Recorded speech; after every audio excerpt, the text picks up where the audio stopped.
नमस्कार दोस्तों, स्वागत है आज की इस लेटेस्ट वीडियो में जिसमें हम आपको फिजिक्स के अंतर्गत आज का हमारा जो टॉपिक है, जो हमने इससे प्रीवियस समाप्त किया था, उम्मीद करता हूँ आप वो बहुत ईज़िली समझ गए होंगे।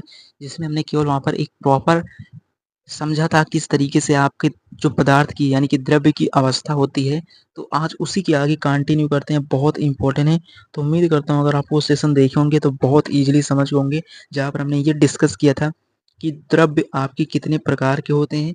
तो द्रव्य को आपने 3 कैटेगरी तो आपकी मुख्य होती है, ठोस, द्रव, गैस। आपका 2 होता है, जैसे एक प्लाज्मा होता है और एक आपका बीईसी होता है। तो इन सभी के बारे में हमने प्रॉपर समझ लिया था। आज उसके बारे में कंप्लीट डिटेल में उसके डेफिनेशन से लेकर एग्जाम्पल के बारे में प्रॉपर समझेंगे। किस तरीके से होता है उसके बारे में आपको बहुत ईज़िली एक्सप्लेन करते हैं। तो आज का जो हमारा टॉपिक है वो है आपका द्रव्य की अवस्था यानी कि स्टेट्स ऑफ मैटर। इनके बारे में कंप्लीट डिटेल में समझेंगे, एक छोटे-छोटे पॉइंट के बारे में, ताकि एग्जामिनर कहीं से भी क्वेश्चन बनाएगा तो आप बहुत ईज़िली उनको कर सकें, क्योंकि एग्जाम में बनने।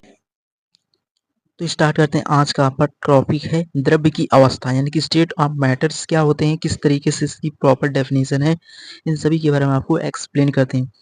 जो द्रव्य की अवस्था है उसमें अगर इसकी प्रॉपर डेफिनेशन पे जाएँ तो बहुत इम्पोर्टेंट है।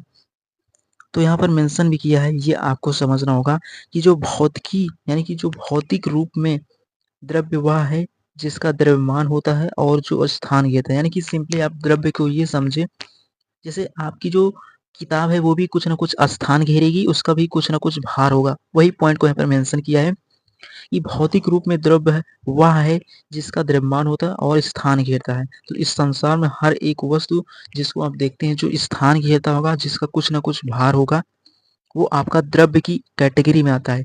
तो द्रव्य की कैटेगरी में बहुत कैटेगरी आने लगी, तब हम उनको अलग यानी कि जो द्रव्य की मुख्य 3 अवस्थाएँ होती हैं, वो 3 अवस्थाएँ इस तरीके से होती हैं।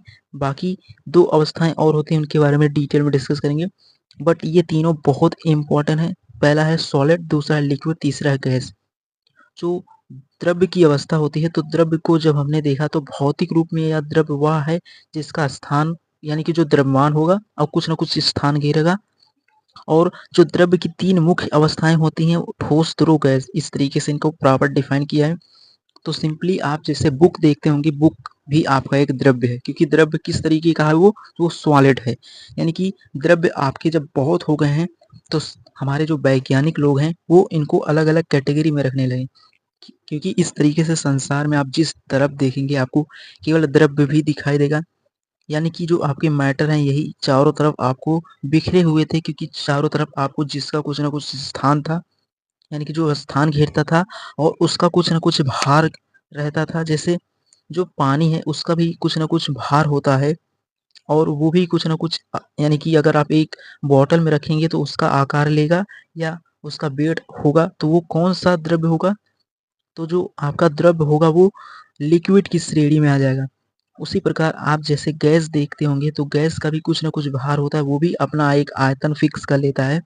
वो भी द्रव्य है लेकिन वो गैस की कैटेगरी में आता है। सॉलिड के बारे में आप समझ गए होंगे, जैसे टेबल, कुर्सी, बुक हो गया, आपका फ़ोन हो गया। इस तरीके से आप प्रॉपर द्रव्य को प्रॉपर समझ गए होंगे कि द्रव्य जिसका कुछ न कुछ स्थान होगा और जिसे आप देख सकते हैं, और स्थान होगा, स्थान घेरता होगा, उसका कुछ न कुछ वेट होगा, यानी कि भार होगा। वो सभी आपके द्रव्य यानी कि द्रव्यमान की कैटेगरी में आते हैं। तो इस तरीके से प्रॉपर आप समझ गए होंगे, बहुत इम्पोर्टेंट था। तो इस प्रकार आपका जो पदार्थ यानी कि द्रव्य होता है, द्रव्य को 3 कैटेगरी में हमने रखा है, ठोस, द्रव, गैस। इस तरीके से इनकी 3 कैटेगरी होती है। अब इनके बारे में प्रॉपर आपको समझना होगा क्या होता है, किस तरीके से होता है। तो इसके अतिरिक्त भी आपकी 2 होती हैं, एक होता है प्लाज्मा, दूसरा होता है बोस-आइंस्टीन संघनन। यानी कि जो संघनन होता है बोस-आइंस्टीन यानी कि जो बोस-आइंस्टीन संघनन होता है उसे हम बीईसी भी कह सकते हैं। तो ये तो आपकी अलग होती हैं, इनके बारे में भी आपको प्रॉपर समझना होगा। तो बात कर लेते हैं पहले आपका जो सॉलिड होता है, सॉलिड स्टेट क्या होता है, यानी कि ठोस तो इसमें पहला पॉइंट है कि जो ठोस का आकार होगा वो आयतन और आकार दोनों निश्चित होगा। और इसमें अगला पॉइंट में भी मेंशन किया है कि कण आपस में निकट होते हैं, यानी कि इसमें जो कण होते हैं वो बहुत पास-पास होते हैं और कण कंपन करते हैं लेकिन इधर-उधर गति नहीं करते हैं। यानी कि कण में कंपन होगा लेकिन वो क्या होंगे, इधर-उधर गति नहीं करेंगे। ये सभी किसके पॉइंट हैं? ठोस के। और इसमें ये भी पॉइंट मेंशन किया है कि संपीडनीयता बहुत कम होती है, यानी कि जिसको आप कंप्रेस नहीं कर सकते, वो बहुत कम यानी कि कोई चीज़ जब सॉलिड है तब आप उसको कंप्रेस नहीं कर सकते। तो उसी पॉइंट को लिखा है इसमें संपीडनीयता बहुत कम होती है। आप उस किसी भी जैसे आप जो आपका कोई भी बॉक्स होगा जो सॉलिड होगा तो आप उसको ज़्यादा नहीं कंप्रेस कर पाएँगे, यानी कि उसको दबा नहीं पाएँगे, यानी कि तो वही होता है आपका, इस तरीके से इसमें कंडीशंस हैं। तो आप बहुत ईज़िली समझ गए होंगे, बहुत इम्पोर्टेंट है। तो ये पॉइंट्स या कंडीशंस कह सकते हैं जो ठोस के लिए अब यानी कि जो इसको क्या करती हैं, बताते हैं कि ठोस की कंडीशन ये होती है कि निश्चित आकार होगा और आयतन। तो आकार और आयतन से ये क्लियर होता है कि इसका जो आकार होगा वो आयतन होगा, निश्चित होगा और कण आपस में बहुत निकट होंगे। जैसे लकड़ी देखते होंगे तो उसके कण बहुत पास-पास होते हैं। नॉर्मली आप गाँव में होंगे तो उनको देखते होंगे, जब जो होते हैं, जो लकड़ी काटने वाले होते हैं, जब उनको किसी आरी से काटते हैं तो उसमें छोटे-छोटे पार्टिकल्स निकलते हैं, वही होते हैं कण, बहुत निकट होते हैं। आप किसी भी लकड़ी को कंप्रेस नहीं कर सकते हैं, उसको दबाकर छोटा नहीं कर सकते हैं, ये होता है पॉइंट। तो इस तरीके से इस पॉइंट को आपको क्लियर होना चाहिए। ये समझने की पॉइंट ऑब्वियसली ये पॉइंट्स हैं, एग्ज़ाम में नहीं पूछेगा, बट इसकी कंडीशंस आपको क्लियर होना चाहिए। तो उसके बाद इसके एग्ज़ाम्पल के बारे में बात करें, तो इसका एग्ज़ाम्पल भी मेंशन किया है कि जैसे पत्थर हो गया, पत्थर को आप कंप्रेस नहीं कर सकते हैं, लोहा हो गया, बर्फ हो गया, लकड़ी होगी, पुस्तक हो गई, ये सभी किसके हैं? सॉलिड स्टेट के। एंड उसी प्रकार आता है अब आपका द्रव्य अवस्था यानी कि लिक्विड स्टेट। तो इसकी प्रॉपर डेफिनेशन के बारे में बात करें, इसमें मेंशन किया है कि निश्चित आयतन होता है लेकिन निश्चित आकार नहीं होता है। निश्चित आयतन तो होगा, यानी कि 1 लीटर पानी को आप एक बाल्टी में रखें या किसी एक कंटेनर में रखें, वो 1 लीटर ही रहेगा, यानी कि उसका आयतन तो फिक्स है 1 लीटर, लेकिन उसका आकार वो जिस भी बर्तन या कंटेनर में जाएगा उसी का आकार ले लेगा। तो यानी कि आकार निश्चित नहीं है, लेकिन आयतन उसका फिक्स है। 1 लीटर को आप 2 लीटर नहीं कर सकते हैं और जिस पात्र में जाता है उसी का आकार ग्रहण कर लेता है, ये भी पॉइंट है। और इसमें कण जो होते हैं वो ठोस की तुलना में थोड़ी दूरी पर होते हैं, यानी कि कण एक दूसरे से थोड़ी दूरी पर भी होते हैं या ठोस की तुलना में दूर होते हैं और ये प्रवाहशील होता है। ये पॉइंट भी इसमें मेंशन किया है कि ये क्या होते हैं? प्रवाहशील होते हैं। तो इस तरीके से आप लिक्विड को समझ सकते हैं, जो आपका द्रव होता है। यहाँ पर द्रव्य मत करना, द्रव्य आपका मैटर हो जाएगा, द्रव अलग चीज़ होती है, यानी कि द्रव्य आपका मैटर होता है, जिसके अंतर्गत ही हम आपको द्रव्य के बारे में, यानी कि जो द्रव्य होगा वो मैटर होगा, यानी कि द्रव्यमान होता है, लेकिन जो द्रव अवस्था होती है लिक्विड स्टेट होता है, ये उसी का एक पार्ट है। ये दोनों में डिफरेंट होता है। उसी प्रकार अगले पॉइंट पे बात करें, इसका एग्जाम्पल क्या हो जाएगा, तो इसका एग्जाम्पल बहुत ईजी है। जैसे आप देखते होंगे जो जल होता है, यानी कि पानी हो गया, दूध हो गया, तेल हो गया, आपका जो शराब हो गया, पारा हो गया, इस तरीके से ये सभी किसके पॉइंट हैं? ये सभी आपके द्रव्य अवस्था में आते हैं, जो बहुत इम्पोर्टेंट है। इस तरीके से इसके सभी पॉइंट को आपको क्लियर होना चाहिए। इसका आकार तो नहीं निश्चित हो जाता है, लेकिन आयतन निश्चित होता है, बहुत इम्पोर्टेंट है। तो उम्मीद करता हूँ आप जो आपके द्रव्यमान की 3 अवस्थाएँ हैं, उसमें 2 अवस्थाओं को आप बहुत ईज़िली समझ गए होंगे, बहुत इम्पोर्टेंट है।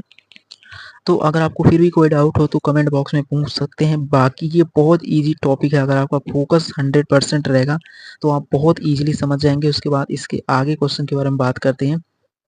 तीसरा है आपका गैसीय अवस्था। तो गैसीय अवस्था क्या होता है? तो ना तो आकार निश्चित होगा और ना ही आयतन। यानी कि अगर एक गैस को आप किसी रूम में छोड़ देंगे तो पूरे रूम में फैल जाएगा। तो वहाँ पर आपको ये समझना होगा कि या तो यानी कि जो गैस होता है उसका आकार और आयतन दोनों अनिश्चित होता है।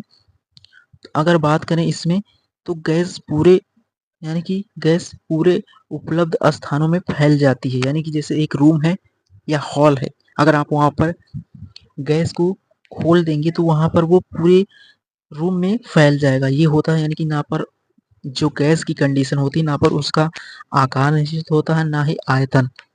उसी प्रकार अगला पॉइंट मेंशन किया है कि यहाँ पर कणों के बीच दूरी बहुत अधिक होती है, यानी कि बहुत दूर-दूर कण होते हैं। आप उतना समझ सकते हैं, जैसे बहुत दूर-दूर होने से क्या मतलब है, जब दूर रहेंगे तभी उसका आकार और आयतन दोनों अनिश्चित होता है और इसको आसानी से संपीड़ित किया जा सकता है। इसको बहुत आसानी से संपीड़ित किया जा सकता है, ये भी आपको क्लियर होना चाहिए। तो प्रॉपर इसके एग्जाम्पल को भी मेंशन किया है। तो किस तरीका है, जैसे ऑक्सीजन है, आपकी एक गैस है, नाइट्रोजन है, कार्बन डाइऑक्साइड CO2 है, हाइड्रोजन H2 है।